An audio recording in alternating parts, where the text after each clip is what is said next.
복은 존재로부터 나오고 복은 존재로부터 나오고라는 제목으로 하나님 말씀 증거하도록 하겠습니다. 동양의 오래된 정치 철학을 다룬 책 중에 서경이라는 책이 있습니다. 성경 말고 서경. 거기에 보면 5가지 복에 대해서 얘기하고 있는데, 첫 번째 복이 뭐냐면 장수, 두 번째 부유하고 풍족함, 세 번째 병과 재앙을 당하지 않고 몸과 마음이 평안. 자, 여기까지는 다 아는 건데요, 보통. 근데 4번과 5번의 복이 참 인상적입니다. 4번 보니까 덕을 좋아하는 자세로 도를 즐기는 삶. 5번은 맡은 바 일을 다하며 자기 집에서 조용히 일생을 마침. 이게 복이라고 그렇게 기록한 것을 인상적으로 보게 됩니다. 보통 일반적으로 복이라고 하면 돈을 많이 벌고 건강하게 오래 살고 또 사회적으로 성공하고, 이것을 복이라고 생각합니다. 보통 대부분의 사람들이 이런 복을 누리기를 원하지만 이 모든 복을 누리기는 쉽지 않습니다. 그런데 오늘 본문에 보면 이러한 복하고는 조금 차원이 다른 그러한 복에 대해서 말씀하시는 내용이 있습니다. 에베소서 1장 3절 말씀을 우리 남성 성도님들이 한번 읽어볼까요? 찬송하리로다. 하나님 곧 우리 주 예수 그리스도의 아버지께서 그리스도 안에서 하늘에 속한 모든 신령한 복을 우리에게 주시되. 지금 그리스도인들에게 하나님이 복을 주셨는데 그 복을 뭐라고 표현하고 있습니까? 그 복이 하늘에 속한 모든 신령한 복. 좀 어렵습니다. 그렇죠? 좋은 것 같긴 한데 이게 무슨 복일까 이런 생각이 들 수 있는데, 하늘에 속한 모든 신령한 복을 이해하려면 이렇게 생각하면 쉬울 것 같습니다. 하늘에 속한 복이 있다면 무엇에 속한 복도 있겠습니까? 땅에 속한 복. 땅에 속한 복은 이 땅의 사람들이 얻을 수 있고 찾을 수 있는 복. 그러면 하늘에 속한 복이라는 것은 이 땅에서는 찾을 수 없는 복이겠죠. 그렇죠? 그리고 하늘에 속한 모든 어떤 복입니까? 신령한 복. 신령한 복이라는 것은 영적인 복이라는 것입니다. 하나님과의 관계와 교제를 통해서만 얻을 수 있는 그런 복이라는 의미입니다. 그래서 하늘에 속한 신령한 복을 이렇게 설명드리고 싶습니다. 한번 읽어볼까요? 하나님께 속해 있는 복. 하나님과 관계와 교제를 통해서 얻는 복. 하나님이 주실 수 있는 모든 복. 이것이 바로 하늘에 속한 모든 신령한 복의 의미라고 생각합니다. 우리 성도님들이 이러한 복을 받아 누리시기를 주님의 이름으로 축복합니다. 자, 그러면 이 복은 분명히 하나님과 관계와 교제가 있는 사람만 얻을 수 있는 복입니다. 그렇죠? 자, 이러한 대상자가 누구냐면 에베소서 1장 4절에 기록하고 있는데, 우리 청년부만 한번 읽어보겠습니다. 곧 창세 전에 그리스도 안에서 우리를 택하사 우리로 사랑 안에서 그 앞에 거룩하고 흠이 없게 하시려고 그 기쁘신 뜻대로 우리를 예정하사 예수 그리스도로 말미암아 자기의 아들들이 되게 하셨으니. 하나님과 관계와 교제가 있는 사람들만 얻는 복. 이 복의 대상자는 바로 그리스도로 말미암아 하나님의 자녀가 된 사람들입니다. 하나님의 자녀가 이러한 복을 받아 누릴 수가 있는 것입니다. 다 아는 건데요, 목사님. 이렇게 생각할 수 있습니다. 그런데 하늘에 속한 모든 신령한 복이라는 말을 딱 들었을 때 그 복이 가슴에 팍 와닿습니까? 아니면 좋은 것 같기는 한데 조금 이렇게 잘 안 와닿습니까? 어떻습니까? 분명히 좋은 복인 것 같은데 왜 가슴에 팍 와닿지 않을까요? 와닿지 않은 분이 있다면 이 말씀을 생각해 보시면 좋겠습니다. 에베소서 3장 18절에서 19절 말씀 한 절씩 교독합니다. 능히 모든 성도와 함께 지식에 넘치는 그리스도의 사랑을 알고 그 너비와 길이와 높이와 깊이가 어떠함을 깨달아 하나님의 모든 충만하신 것으로 너희에게 충만하게 하시기를 구하노라. 저기 보니까 하나님의 모든 충만한 것, 하나님께 속해 있는 모든 충만한 복을 우리도 충만하게 누리기를 원한다라는 말이에요. 그런데 그러한 하나님의 모든 충만한 복이 우리에게 임하기 위해서는 무엇을 깨달아야 됩니까? 그리스도 사랑의 그 너비와 길이와 높이와 깊이가 어떠함을 깨달아야 그리스도의 충만한 은혜가 우리 속에 임하게 된다는 것입니다. 자, 그래서 제가 이렇게 한번 설명해 봤습니다. 우리 웅보명제가 한번 읽어주세요. 가볍게 깨달으면 가벼운 은혜가 임합니다. 깊이 깨달으면 깊은 은혜가 있습니다. 충분히 깨달으면 충분한 은혜가 임합니다. 자, 그러니까 이 모든 신령한 복이 내 가슴 속에 정말 충만하게 느껴지기 위해서는 가볍게 하나님의 은혜를 깨달아야 되는 것이 아니라 깊이 충분히 깨달아야 될 줄 믿습니다. 아멘이십니까? 자, 그러니까 우리 이 에베소서를 통해서 우리는 이 하나님의 자녀로서 우리가 어떤 은혜를 받았는지 깊이 충만히 깨달아야 그 복이 우리의 삶에 실제적으로 경험되는 것입니다. 자, 그러면 하나님 자녀가 이러한 복을 받고 그 자녀로서 하나님 주신 은혜가 무엇인지 깊이 충분히 깨달아야 되는데, 이러한 깨달음을 우리가 같이 살펴보길 원하는데, 첫 번째는 어떤 것이냐면, 첫째 같이 한번 읽어보겠습니다.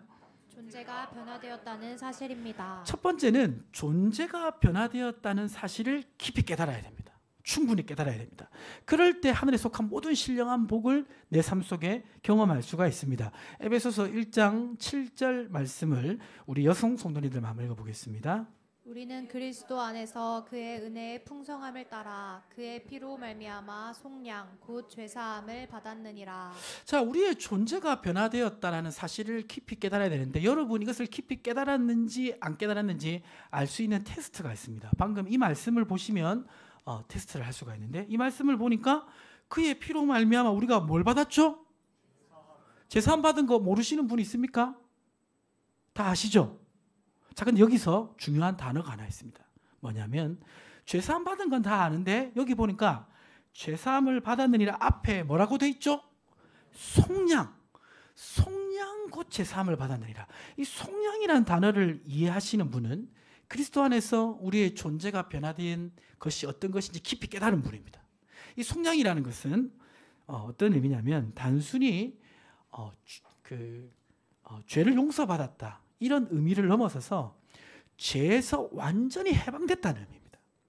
이 속량은 값을 지불함으로 해방되다라는 그런 의미가 있는데, 이 로마 시대 때 종이 노예 시장에 팔리게 되면요, 그 노예 시장에 팔린 노예를 값을 주고 그 노예를 사옵니다. 그러면 값을 주고 그 노예를 사오면 이 노예는 이전에 속했던 주인에게서 어떻게 됐습니까? 완전히 해방되었죠. 자, 그런데 값을 주고 노예를 사온 주인이 이 종을 아들로 삼으면 그는 종의 신분으로부터 영원히 해방된 것입니다. 그래서 이 속량이라는 것은 단순한 죄 용서를 넘어서서 완전히 죄에서 해방됐다는 의미입니다. 요한복음 8장 34절에서 36절 말씀 한 절씩 교독하겠습니다. 예수께서 대답하시되 진실로 너희에게 이르노니 죄를 범하는 자마다 죄의 종이라. 종은 영원히 집에 거하지 못하되 아들은 영원히 거하나니. 같이 있습니다. 그러므로 아들이 너희를 자유롭게 하면 그러니까 참으로 자유로우리로다. 그러니까 예수 그리스도로 말미암아 우리는 원래 죄의 종되었던 신분에서 단순히 죄 용서 받은 것이 아니라 하나님의 자녀로서 존재의 변화가 일어났다는 것을 믿으시기 바랍니다. 아멘이십니까? 원래 이전에 예수님을 믿고 복음을 받아들이기 전에 우리는 어떤 존재였냐면, 에베소서 2장 1절과 2절에 보면 이렇게 기록되어 있는데, 한 절씩 교독하면, 그는 허물과 죄로 죽었던 너희를 살리셨도다. 그때 너희는 그 가운데서 행하여 이 세상 풍조를 따르고 공중의 권세 잡은 자를 따랐으니 곧 지금 불순종의 아들들 가운데서 역사하는 영이라. 이걸 한글 성경만 보면 이 뉘앙스가 정확하게 안 드러나는데요. 이게 이제 정확한 영어 번역 성경이나 원어를 보면 이 의미가 뭐냐면, 허물과 죄로 죽어서 어쩔 수 없이 강제적으로 이 세상 풍조와 공중의 권세 잡은 자를 따를 수밖에 없었다, 이런 의미입니다. 그러니까 강제적으로, 수동적으로 자기가 아무리 벗어나려고 해도 벗어날 수 없는 그 매임으로 이 세상 풍조와 공중 권세 잡은 자를 따를 수밖에 없는 존재였다, 이전에 우리 존재가. 이런 의미고요. 그리고 에베소서 2장 3절에는 이렇게 말하고 있는데, 우리 웅범이자 한번 읽어주세요. 전에는 우리도 다 그 가운데서 우리 육체의 욕심을 따라 지내며 육체와 마음에 원하는 것을 하여 다른 이들과 같이 본질상 진노의 자녀이었더니. 허물과 죄로 죽은 자로서 어쩔 수 없이 이 세상 풍조와 공중의 권세에 잡은 자를 수동적으로 따를 수밖에 없었고, 또 적극적으로는 자기가 육체의 욕심을 따라서 죄를 짓고 싶어하는 존재가 되었다는 겁니다. 어쩔 수 없이 죄성에 매여서 원수 마귀의 권세 가운데 매여 살아가고, 또 스스로는 죄를 좋아해서 육신의 욕심을 추구하는 존재가 되었다는 것입니다. 이게 예수님 믿기 전에 우리의 존재라는 것이죠. 결국 이러한 존재는 본질상 뭡니까? 진노의 자녀, 심판받을 수밖에 없는 존재였다는 것입니다.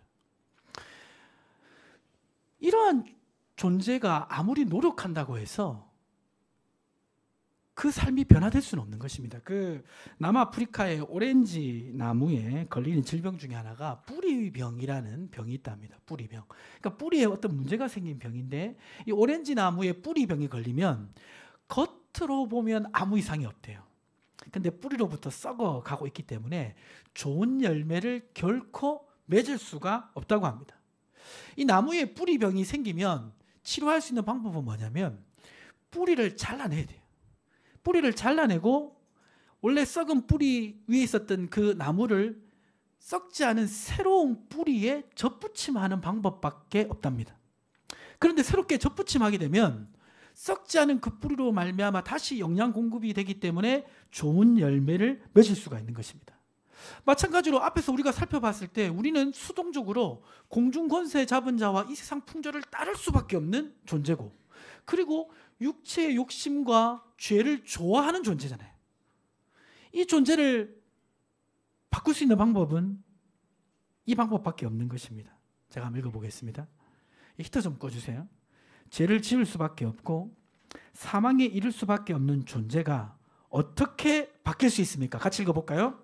새로운 존재와 접붙임을 통해 바뀔 수가 있습니다. 새로운 존재와 접붙임을 해야만 그 새로운 뿌리로부터 생명을 얻을 수가 있는 것입니다. 그래서 이것을 에베소서 2장 5절에서는 이렇게 설명하고 있습니다. 2장 5절 말씀 같이 한번 읽어볼까요? 허물로 죽은 우리를 그리스도와 함께 살리셨고. 그 접붙임의 대상이 바로 누굽니까? 그리스도입니다. 우리는 그리스도와 접붙임을 당했습니다. 그래서 예수님이 십자가에 죽으실 때 우리도 함께 죽었는 줄 믿습니다. 나의 모든 죄와 상처와 실패를 안고 나는 거기서 죽었습니다. 그래서 죄인의 나는 죽었고요. 예수님이 부활하실 때 우리가 함께 부활함으로 말미암아 예수님의 그 부활의 생명에 우리가 접붙임 되었는 줄 믿으시기 바랍니다. 그래서 우리에게는 부활의 생명이 있습니다. 그래서 우리가 지금은 여기서 아무리 오래 사셔도 한 7, 80년 후에는 다 천국 가 계실 거잖아요. 그렇죠?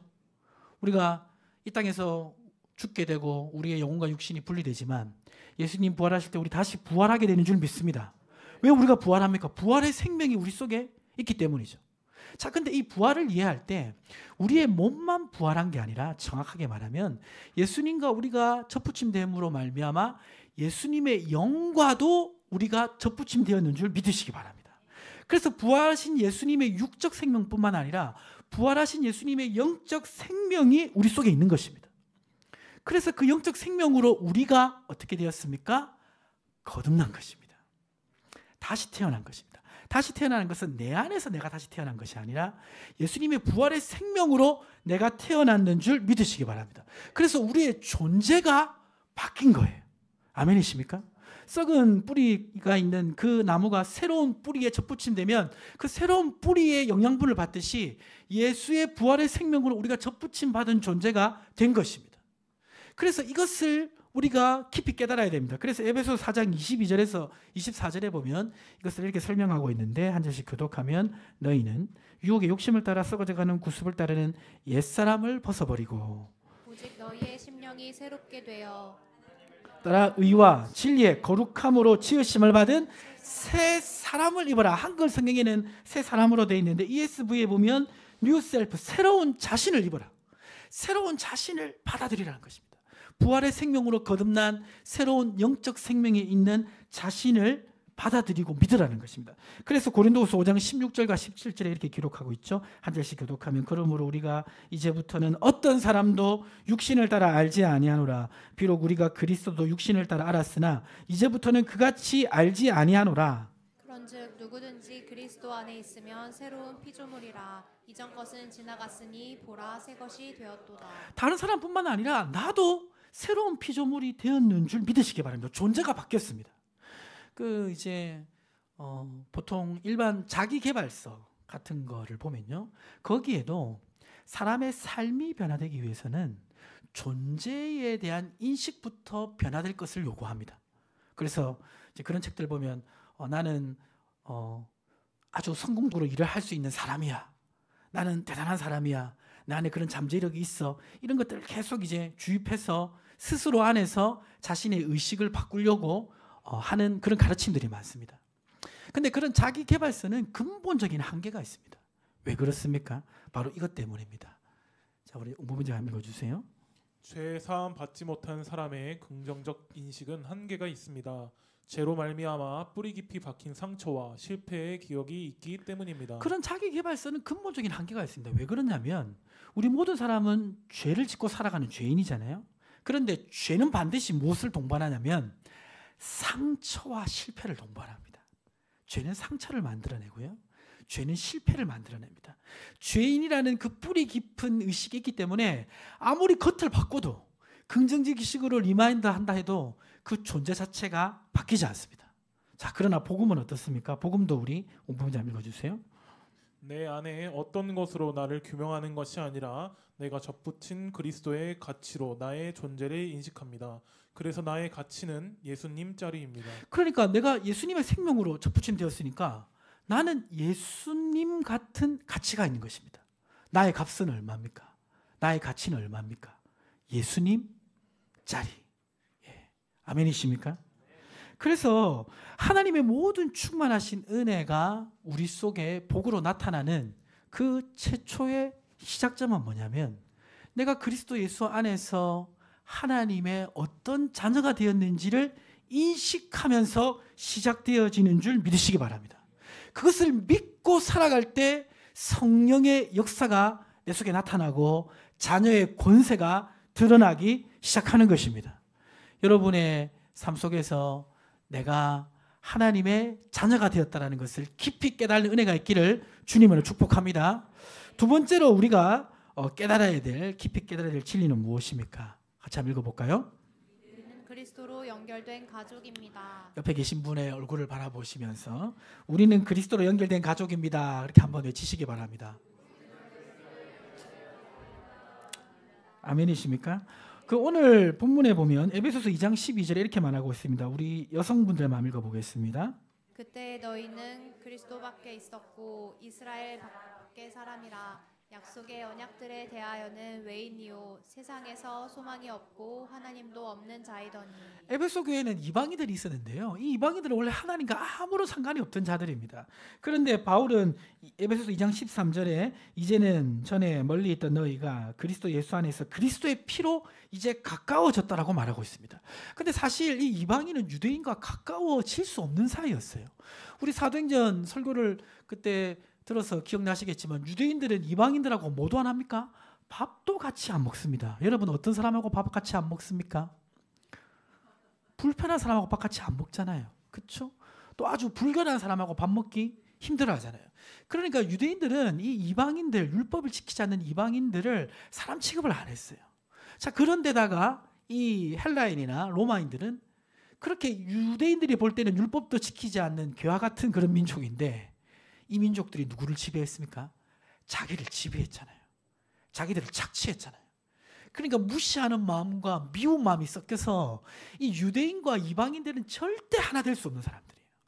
원수와 같은 존재입니다. 그런데 에베소서 2장 14절에 보면 이렇게 기록합니다. 그는 우리의 화평이신지라 둘로 하나를 만드사 원수된 것 중간에 막힌 담을 무엇으로 하셨습니까? 자기 육체로 오시고 그 유대인과 이방인 사이에 막힌 그 정말 끊을 수 없는 그 담을 자기 육체로 하셨다. 어떻게 하셨나? 에베소서 2장 15절에 보니까 우리 남성 성도님들 읽어보겠습니다. 주문으로 된 계명의 율법을 폐하셨으니 이는 이 둘로 자기 안에서 한 세 사람을 지어 화평하게 하시고. 계명의 율법을 폐했습니다. 유대인들이 바라보는 그 기준들을 예수님께서 폐하셔서 그 기준을 무너뜨렸습니다. 그래서 어떻게 됐습니까? 에베소서 2장 16절에 보니까 십자가로 이 둘을 한 몸으로 하나님과 화목하게 하려 하심이라. 원수된 것을 십자가로 소멸하시고. 그러니까 이 그리스도의 십자가가 하나님께 원수된 죄인과 하나님 사이에 이 막힌 담만 한 게 아니라 사람과 사람 사이의 그 막힌 담도 십자가로 헐어서 한 사람으로 만들어서 하나님께 나아가게 했다라고 말씀하고 있습니다. 자, 그러니까 우리는 어떻게 보면 어떤 면에서는 우리가 남남이잖아요. 아닌가요? 자, 그런데 왜 지금 이 자리에 같이 모여 있습니까? 내가 그리스도의 사랑 가운데 그리스도 연결되어서 그리스도의 지체가 되었고, 저기 있는 저분도 그리스도의 지체가 되어서 우리는 그리스도 안에서 한 몸이 되었기 때문인 줄 믿으시기 바랍니다. 그래서 고린도서 12장 27절 뭐라고 말씀하고 있습니까? 같이 한번 읽어보겠습니다. 너희는 그리스도의 몸이요 지체의 각 부분이라. 우리는 서로 지체가 됐기 때문에 몸의 지체는 다른 몸의 지체를 살피게 되어 있습니다. 발에 이 가시가 박히면 어떻게 됩니까? 손이 발에 가서 그 가시를 눈으로 보고 빼지 않습니까? 그렇죠. 손과 눈이 그 가시를 보고 빼는데 동원됩니다. 그리고 어디로 갈 때는 눈이 어느 위치를 보게 되면 발이 움직여줘야 몸이 갈 수가 있는 것입니다. 그렇죠. 이 몸의 지체가 서로를 위해서 기능을 하는 것처럼 그리스도 안에서 우리는 한 지체가 되어서 서로를 돕고 세우는 그런 존재가 되었습니다. 그래서 여기 에베소서 4장 11절 12절에 보면 이렇게 말씀하고 있는데, 한 절씩 교독하면 그가 어떤 사람은 사도로, 어떤 사람은 선지자로, 어떤 사람은 복음 전하는 자로, 어떤 사람은 목사와 교사로 삼으셨으니 이는 성도를 온전하게 하여 봉사의 일을 하게 하며 그리스도의 몸을 세우려 하심이라. 그래서 우리가 맡은 직분도 다르고 사명도 다르지만 목적은 이 그리스도의 지체된 다른 성도를 세우고 그리고 그들을 돕는 그러한 기능을 한다는 것입니다.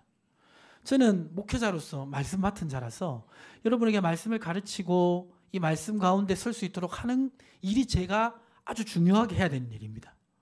여러분 아시는지 모르겠지만요, 저 이 일에 전심전력을 다하고 있습니다. 예. 자, 그런데 저만 전심전력을 다하느냐? 그게 아닙니다. 주일날 되면 주방에 우리 여자 집사님들을 중심으로 해서 주일날 우리 성도님들이 예배를 드리고 배가 고프면 소그룹 하는데 지장이 있으니까 밥을 먹고 소그룹을 해야 되니까 열심히 1년 53주 동안 밥을 계속합니다. 그렇죠? 그 밥을 통해서 누구를 먹이는 겁니까? 성도님들을 먹입니다. 다른 교회 같으면 국 하나에 김치 하나만 해도 되는데 우리 교회는 이 성도님들이 더 풍성하게 먹어야 더 잘 나눌 수 있다는 것을 알기 때문에 열심히 최선으로 그렇게 반찬도 합니다. 그런 분만 계신 게 아니라 이 교회를 보면 교회가 항상 깨끗한가요? 더러운가요? 이것이 그냥 깨끗한 게 아닙니다. 누군가가 교회 청소로 섬기기 때문입니다. 이 깨끗한 공간에서 여러분이 예배를 드릴 수 있도록 보이지 않게 섬기는 손길이 많습니다. 제가 샘물교에 오니까요, 우리 성도님들이 청소를 이렇게 나눠서 하는 걸 보고 참 감사한 마음이 있었는데, 그래서 제가 결심한 게 하나 있습니다. 뭐냐면요, 여러분이 싫어하는 결심일 수도 있는데 저희 교회가 부흥을 하고 재정이 많아져도 교회 청소하는 분을 고용하지 않겠다. 왜 이런 결심을 했냐면 그런 분이 고용되면 어떻게 되냐면요, 성도님들 청소를 안 해요. 그분에게 청소를 다 맡겨요. 근데 쓸고 닦고 하시면서 교회를 사랑하는 마음이 깊어진다는 것을 제가 여기 와서 깨달았어요. 네. 이렇게 섬기는 겁니다. 교회 안에서만 섬기는 게 아니라 교회 밖에서도 손과 발처럼 지체를 섬깁니다. 이번 주에 아주 감동적인 이야기를 제가 하나 들었는데요. 저희 교회 그 집사님 중에 음식점 하는 집사님이 한 분 계세요. 음식점 하는 집사님 있으신데 이분이 이제 굉장히 열심히 그 음식을 맛있게 만들고 장사를 열심히 하십니다. 근데 요새 이 외식 얻기가 어렵잖아요. 요 밑에도 지금 갈비탕집, 만두집 맛있었는데 분명히 어제 가보니까 장사 그만한다고 하더라고요. 분명히 장사가 잘 되었는데 전 너무 아쉬웠습니다. 왜냐하면 제가 가면 항상 그분이 보너스로 뭘 많이 줬거든요. 부담스러울 정도로 제가 갈비탕만 시켜도 꼭 해무침을 꼭 주셨어요. 안 줘도 된다고 해도 제가 부담스러워서 안 갔거든요. 그래서 닭이 걸렸나? 너무 아쉽더라고요. 예. 그렇게 이제 어려운데 이제 이분이 장사를 하려고 막 애쓰시고 노력하시고 그렇게 장사를 좀 잘하기 위해서 인테리어도 바꾸고 또 메뉴판도 바꾸고 싶어 하는데 너무 바쁘다 보니까 여러 개 안 돼서 그걸 못 하고 있었어요. 근데 우리 교회 어느 한 집사님이 그거를 눈여겨 보셨다가 메뉴판을 스스로 준비해서 갖다 드렸다고 하는 그런 감동적인 이야기를 들었습니다. 서로 남인데 어떻게 보면 왜 그런 일을 합니까? 그리스도의 각 지체이기 때문인데 에베소서 2장 19절에 이렇게 말씀하고 있습니다. 같이 한번 읽어볼까요? 그러므로 이제부터 너희는 외인도 아니요 나그네도 아니요 오직 성도들과 동일한 시민이요 하나님의 권속이라. 하나님의 권속이라. 말을 어렵게 썼는데 결국 무슨 말입니까? 하나님의 가족이라는 것입니다. 그러니까 우리가 두 번째로 인식해야 될 우리의 존재의식은 뭐냐면 하나님의 자녀는 하나님의 가족이라는 존재의식을 가져야 된다는 것입니다. 근데 놀라운 은혜는 뭐냐면요, 이러한 존재의식을 가질 때 교회에 주시는 복이 있다는 것입니다. 우리는 복이 밖에서 막 이렇게 나와야 된다고 생각하는데 우리가 하나님의 자녀로서 뿐만 아니라 하나님의 가족으로서 서로를 대할 때 하나님이 주시는 복이 임한다는 사실입니다. 그 신령한 복이 나타난다는 것입니다. 사도행전 4장 33절에서 35절 말씀 한 절씩 교독하면 사도들이 큰 권능으로 주 예수의 부활을 증언하니 무리가 큰 은혜를 받아 가난한 사람이 없으니 이는 밭과 집 있는 자는 팔아 그 판 것의 값을 가져다가 같이 있습니다. 사도들의 발 앞에 두매 그들이 각 사람의 필요를 따라 나누어 줍니다. 여기서 주목해서 본 말씀 34절에 보니까 그 중에 어떤 사람이 없더라? 가난한 사람이 없더라. 왜? 서로를 지체로 하나님의 가족으로 인식하고 필요를 채워주니까 교회에 부족함이 없는 거예요. 풍성한 거예요. 그러니까 하나님 주시는 그 복이라는 것이 교회 안에서 작동하는 방식을 보면 외부에서 뭘 그냥 부어주는 이것도 있겠지만 더 중요한 거는 우리가 하나님의 가족으로서 서로를 대하고 섬길 때 하나님 주시는 복을 서로 주고받게 된다는 사실입니다. 아멘이십니까? 그래서 우리가 두 번째로 기억해야 될 것은 우리가 하나님의 가족이라는 이러한 정체적 존재의식입니다. 근데 이러한 존재의식을 가지고 살아갈 때 하나님 놀라운 약속을 하고 있습니다. 요한일서 3장 22절과 23절 말씀 한 절씩 교독하면 무엇이든지 구하는 바를 그에게서 받나니 이는 우리가 그의 계명을 지키고 그 앞에서 기뻐하시는 것을 행함이라.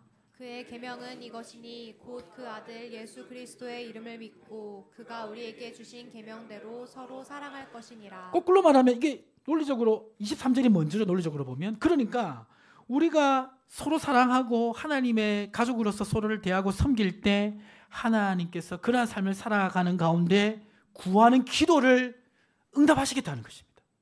응답의 약속이 있는 것입니다. 그러니까 우리 개인적으로 여러분 복 받기를 원하십니까?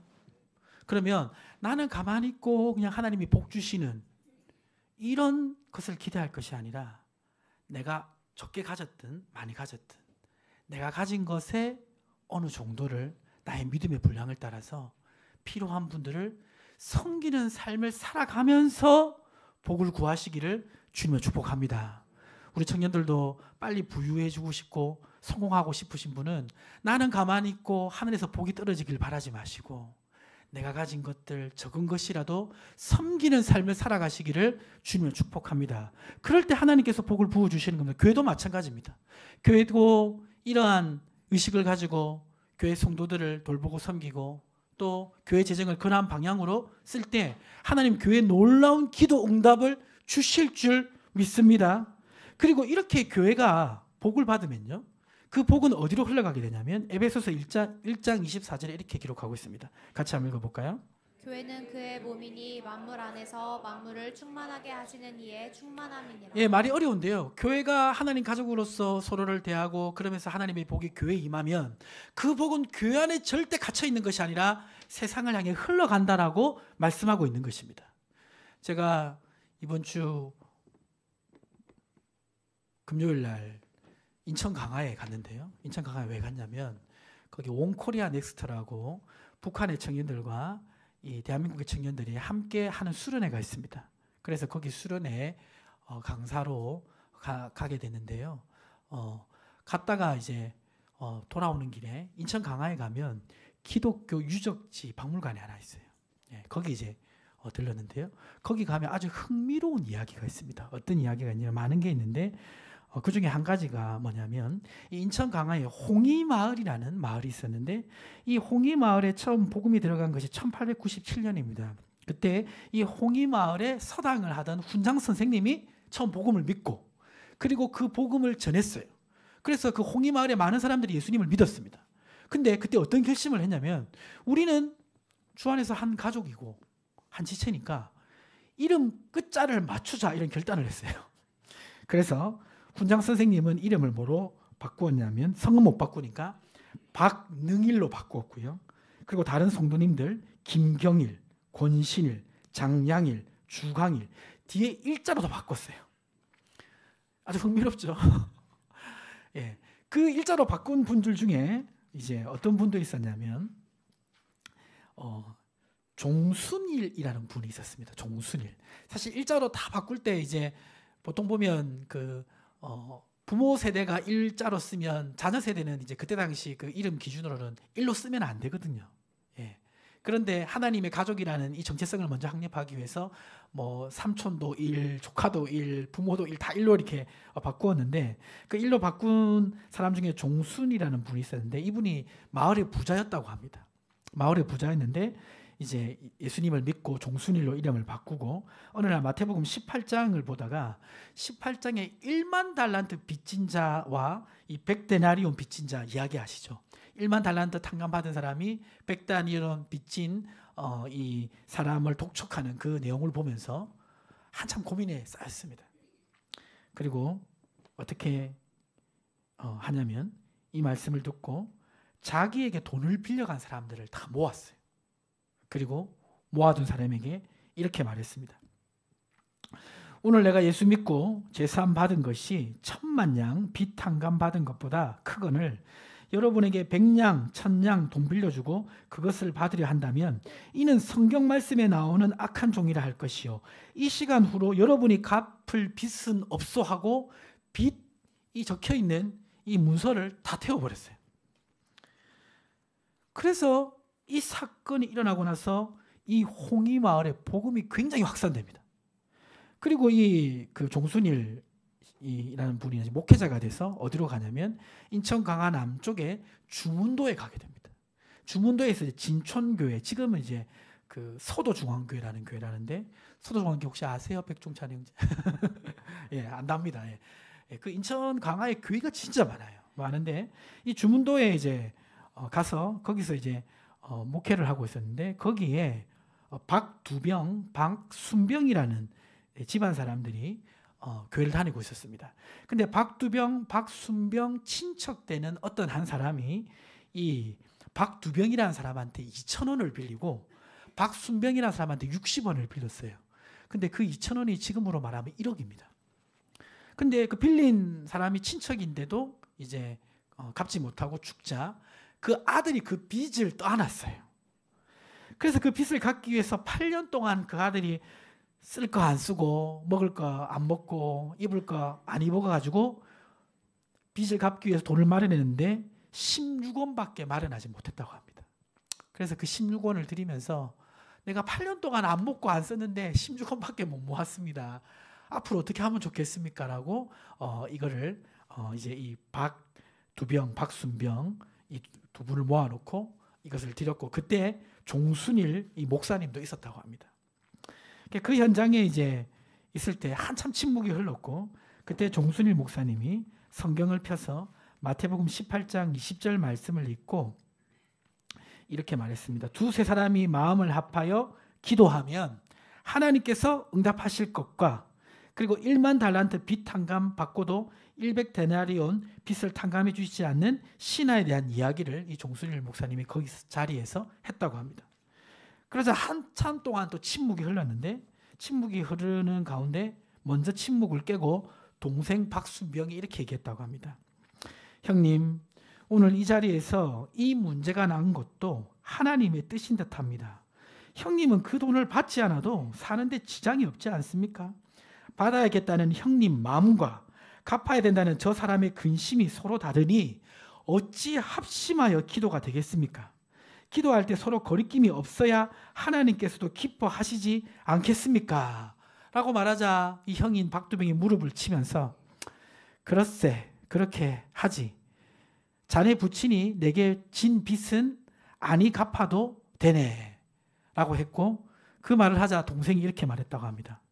형님이 2,000원 빚을 탕감해 주었으니 저 사람 부친이 내게 진 빚 60원도 내가 어찌 받겠소.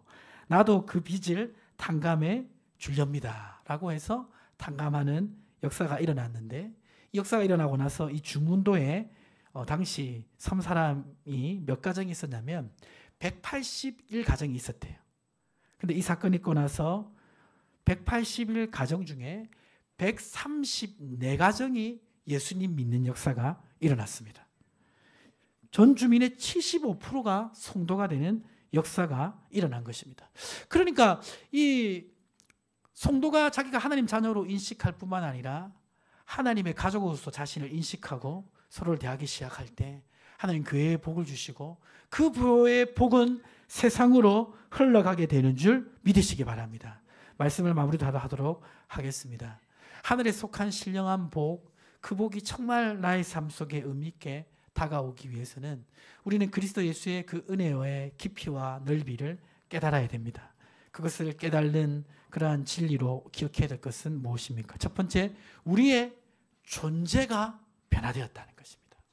두 번째, 우리가 그리스도 안에서 서로 연결된 가족이 되었다는 사실입니다. 이것을 기억하고 삶 속에서